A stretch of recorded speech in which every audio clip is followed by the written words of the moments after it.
Yes, it's still poet to poet, you lucky people out there. And here we have Philip Sparacino. Hi, Who's Robert. hi?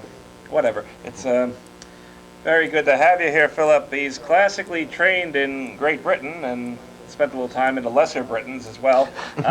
He's read and performed his material in the United States and other parts of the world, including London, Tokyo, and Mexico City. I believe you were at the Estonia Cafe in London, and No, it's the called London Cafe in Estonia, wasn't it? no, it was called the Estonian Club in London.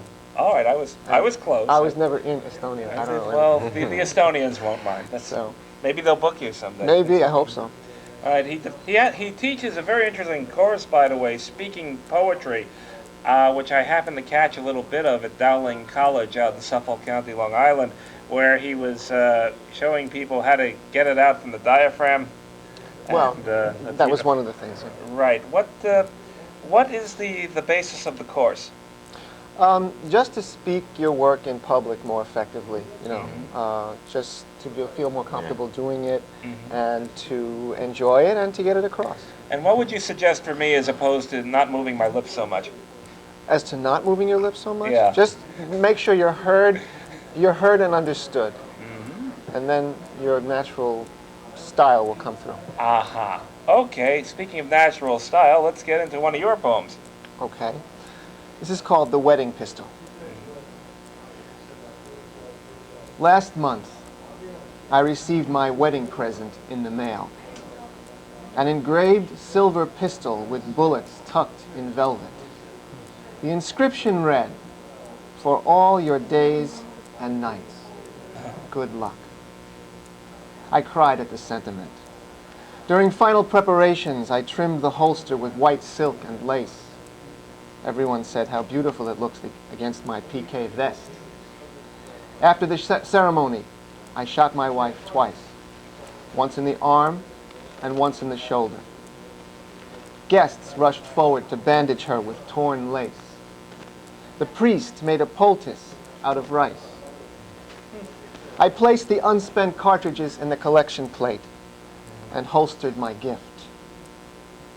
As the photographer focused, I asked him to wait and whispered to him, "A little less time, Amy. She's just had a terrible shock." With her new sling, my new wife stood uncommonly straight. Couldn't you have just thrown the bouquet or something? my gracious. It wasn't like any wedding I ever attended one. I did go to one once where the reverend in charge flubbed one of the 10 Commandments, ended up endorsing adultery, but fortunately he corrected himself very, very quickly to the great relief of the hall. Where the devil did a poem like that come from? Actually, most of the time I don't know. In fact, when Halim, when you were saying that sometimes it's a word or a line, I identified very much with what you were saying because I feel the same way. But the genesis of this had to do with a dream that I had when I was 4 years old. And I told my father about it. And then... Engaged at 4, huh? Yeah. Well, my father died when I was very young. And so years later, he died 1 year before Kennedy was shot. And so many years after that, as an adult, I read one of the books on the assassination. I wasn't a big reader of these books. And reading that book and that dream sparked this. Well, Halim, what do you think? Would you want Philip as best man at your wedding? Well, depends on who's sending the invitation. Yes, a bulletproof one, perhaps. Well, what else have you got in that book there? Okay. This is called The Immigrant and the Social Worker Speak of Exactitude. Sometimes I'm in the shower and I hold the soap up to my head. I want to stab myself in the head. You want to stab yourself in the head? Yes. You mean you want to shoot yourself in the head? No, I want to stab, not shoot. Stab. But how can you stab yourself with soap? I don't know. How can I shoot myself with soap? Are you hiding a knife in the soap? No. A razor? No. Any pointed object? Object? I don't understand. I look at the water and see myself going down the drain. Do you really think you could fit down the drain? If the soap was a knife, I could. This was a couple of nights after the wedding. No. All I know is The honeymoon. when I'm in the shower twice a year, need it or not, when I hold the soap to my Right, ear, right. I can hear the kitchen sinks roar. Oh, is that right? It's a lot more relaxing than I think your version. Where did you learn to write poetry? Not necessarily poetry like that, but Where did I learn to yeah, write poetry? what's your background like? Well, my mom liked it, and she used to read it to me when I was a kid, and my father was encouraging, and so really I think I got it in the home. I think that's where it started, and then Away from home. not literally, but I ran away from home in terms of trying to develop my own voice. Oh yeah, definitely, yeah. Okay. What other voices do you have in there? Like how do the voices tell you things? Well, I should tell you that these poems are from a collection called Gunpowder Cantata. Okay.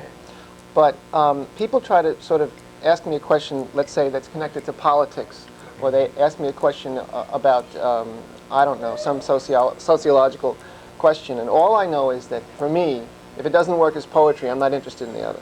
I mean, I'm interested as a yeah. human being, Right. but I'm not interested. I'm interested in the work as a piece of literature. That's what I'm trying to write. And if it doesn't make it as literature, then I'm not interested. Have you ever carved a poem into a bar of soap?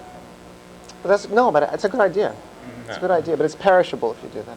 Yeah, it is. Keep it out of the wet, especially. Water makes an excellent editor for that sort of thing. What else have you got in there? This is called Floor. I live on the floor. If I stand up, someone will see me through the window and shoot me. I'm gonna cut a hole and inhale whatever lies below. If I go out, I slither down the steps, make myself small as possible, one hand in my coat. I get what I need. My family lived here, but they got killed because they stood up. They say it's better to die like a hero, but all the people who said that are dead now.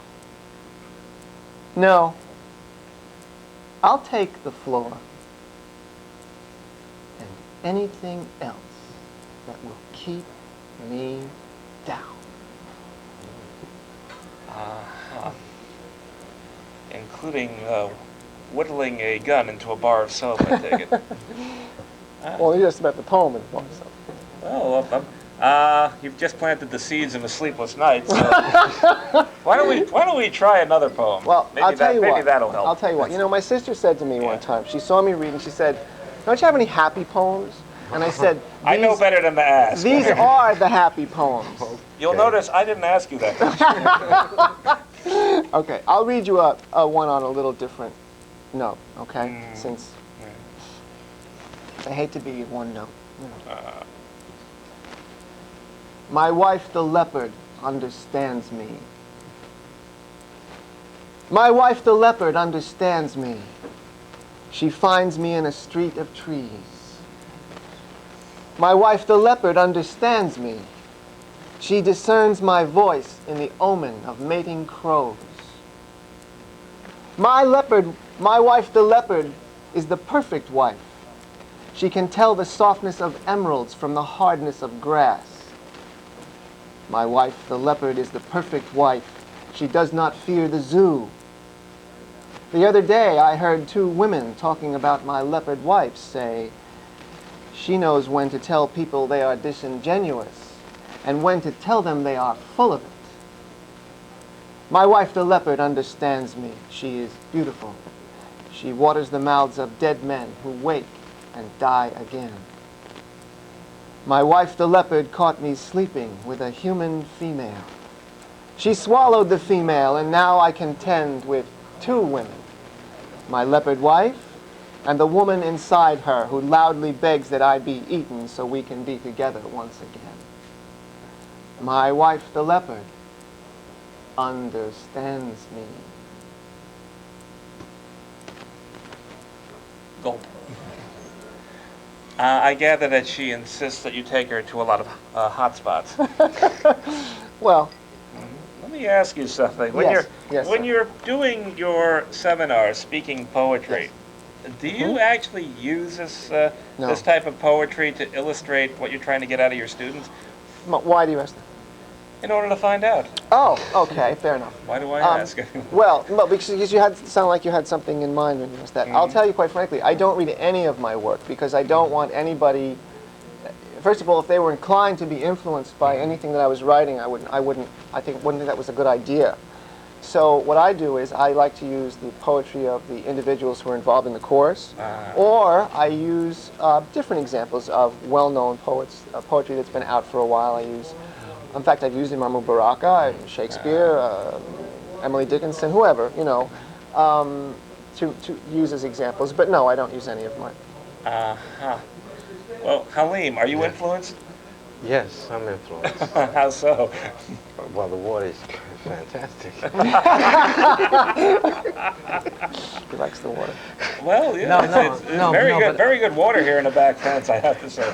No.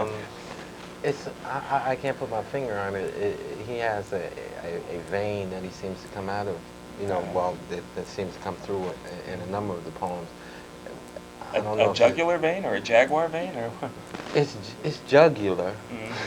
He's juggling of several things. Well, that's good to know. All right, I want to thank you, Philip Sparacino, Thank you. for coming on Poet to Poet, and likewise Halim Suleiman for coming on. And this is a show I'm going to remember in my old age. There's no getting around that. And I'm going to wrap things up with a little piece of my own, because now it's your turn. It's called Bragging Rights. You think you're such hot stuff, don't you, Ferd? Sniped Elbow. My necktie cost more than your entire outfit. Oh, stuff it, Elmo. Snapped Mirabelle. My wristwatch cost more than the two of you put together. My child, Grandpa chided. My last operation cost more than your wristwatch. And that's about it for Poet to Poet.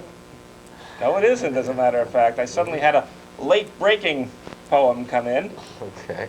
called Ambiguity. I'm going to sit right down and write myself a poem about ambiguity. Or maybe I won't. Anyway, thanks once again to Philip Sparacino and Halim Suleiman, and thanks to the back fence and Bridget and Cato for letting us come in and do all this. I wonder what they'll say when they see the show on TV, but who knows. Anyway, until next time, this is Robert Dunn saying Carpe Diem. Get me out of here.